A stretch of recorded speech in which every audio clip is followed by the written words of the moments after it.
எல்லாருக்கும் வணக்கங்க. இன்னைக்கு நம்ம ஈரோடு அம்மாச்சி சமையல் கிச்சன்ல ரிப்பன் பக்கோடா எப்படி பண்ணலான்னு பார்ப்போம். நம்மளோட சேனலில் சப்ஸ்கிரைப் பண்ணாதவங்க சப்ஸ்கிரைப் பண்ணிக்கோங்க. சமையல் குறிப்புக்கள்லாம் உடனே உங்களுக்கு வேணும்னு நினச்சிங்கன்னா பக்கத்தில் இருக்க பெல் பட்டனை அழுத்தி வச்சுக்கோங்க. 1 கப்பு அரிசி மாவு, கடையில் விற்ற மாவு இது நான் வாங்கிட்டு வந்து வச்சுருக்கேன். உங்கள் வீட்டில் இடியாப்ப மாவு வச்சுருந்தீங்கனாலும் அந்த மாவே நீங்கள் எடுத்துக்கலாம். இந்த மாதிரி அழுத்தி எடுத்துக்கணும். பச்சரிசி மாவு எடுத்துக்கோங்க. பொட்டுக்கடலை மாவு அழுத்தின மாதிரி இருக்கட்டும். 1/2 கப் அளவுக்கு 1:2 நீங்கள் அந்த ரேஷியோவில் எடுத்திங்கன்னா உங்களுக்கு கரெக்டாக இருக்கும். இந்த இதுலேயே நீங்கள் என்ன பண்ணுங்கள், இந்த 4 பல் பூண்டை நீங்கள் போட்டுக்கோங்க. இது சின்ன பூண்டாக இருக்கிறதுனால நான் 4 போடுறேன். பெருங்காயம் 1/2 ஸ்பூன் அளவுக்கு போட்டுக்குங்க. 1 ஸ்பூன் அளவுக்கு வெறும் மிளகாய் தூள், ரெட் சில்லி பவுடர் இருக்குது இல்லைங்களா, அது போட்டுக்குங்க. உங்களுக்கு எந்த அளவுக்கு உப்பு வேணுமோ அந்த அளவுக்கு போட்டுக்குங்க. ஃபஸ்ட்டு இதை பொடி பண்ணிக்கலாம். பாருங்கள், இந்த அளவுக்கு பொடி பண்ணிடுங்க. எடுத்து வச்சுருக்கோம் இல்லைங்களா பச்சரிசி மாவு, அதை இதில் போட்டுக்குங்க. இந்த மாதிரி அழுத்தின மாதிரி 1/2 கப்பு பொட்டுக்கடலை மாவு. மெஷர்மெண்ட்டுக்கு நீங்கள் தூள் பண்ணது தான் போடணும்.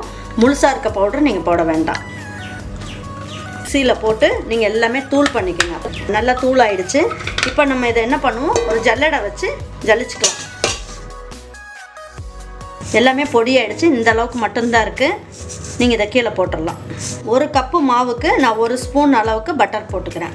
பட்டர் இருந்தால் நீங்கள் பட்டர் போட்டுக்குங்க. அப்படி இல்லை அப்படின்னீங்கன்னா 2 ஸ்பூன் அளவுக்கு நீங்கள் எண்ணெயை சுட சுட நீங்கள் எடுத்து ஊற்றிக்கலாம். அப்படி இல்லைன்னா நெய்யும் போட்டுக்கலாம். நெய்யை கொஞ்சம் லேசாக வெதுன்னு காய்ச்சிட்டு அதை கொஞ்சம் ஊற்றிக்கலாம். ஒரு 2 ஸ்பூன் அளவுக்கு ஊற்றிக்கலாம்.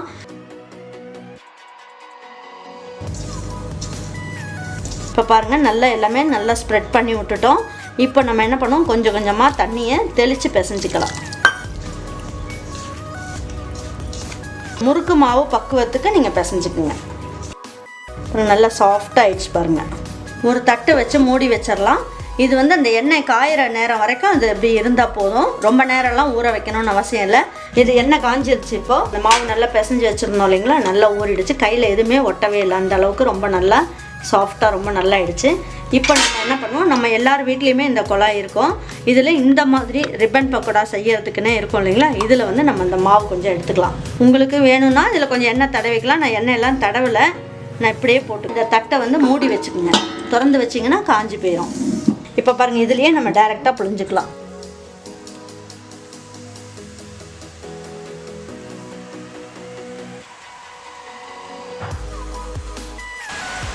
நீங்கள் புழிஞ்ச உடனே உள்ளே போயிடும். நல்லா அந்த பபிள்ஸ்லாம் வரும். அது நல்லா வெந்ததுக்கப்புறம் உங்களுக்கு அந்த பபிள்ஸ்லாம் நின்றுடும். அந்த நம்ம ரிப்பன் பக்கோடாவும் நல்லா மேலே வந்துடும்.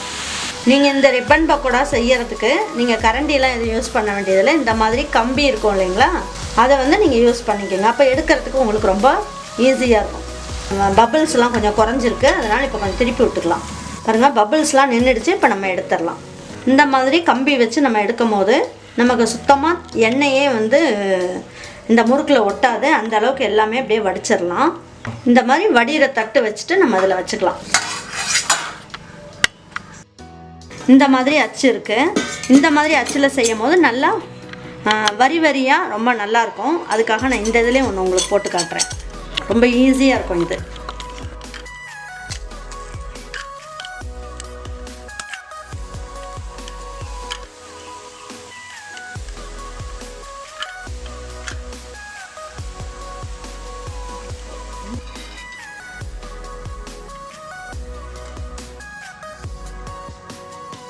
பாருங்கள், பபிள்ஸ்லாம் நின்றுடுச்சு. இப்போ நம்ம ரிப்பன் பக்கோடாவை எடுத்துடலாம்.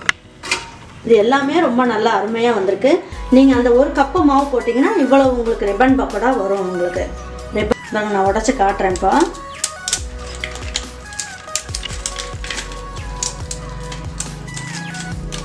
நல்லா கரன்னு ரொம்ப அருமையாக வந்திருக்கு. இந்த மாதிரி உடச்சி நம்ம எல்லாம் ஒரு பாத்திரத்தில் போட்டு எடுத்து வச்சிட்டோம்னா ரொம்ப அருமையாக இருக்கும். நீங்கள் கண்டிப்பாக இந்த மாதிரி நீங்கள் ரிப்பன் பக்கோடா நீங்கள் வீட்டில் செஞ்சு பார்த்தீங்கன்னா நீங்கள் பேச்சுலர்லாம் கூட நீங்கள் ஈஸியாக செஞ்சிடலாம். அந்த அளவுக்கு டேஸ்ட் ரொம்ப நல்லாயிருக்கும். ரொம்ப ஈஸியாகவும் இருக்கும். நீங்கள் இதை செஞ்சு பார்த்துட்டு உங்களுக்கு பிடிச்சதுன்னா லைக் பண்ணுங்கள், ஷேர் பண்ணுங்கள், சப்ஸ்கிரைப் பண்ணுங்கள், மறந்துடாமல் கமெண்ட்ஸ் பண்ணுங்கள். தேங்க்யூ ஃபார் வாட்சிங் ஈரோடு அம்மாச்சி சமையல். தேங்க்யூ.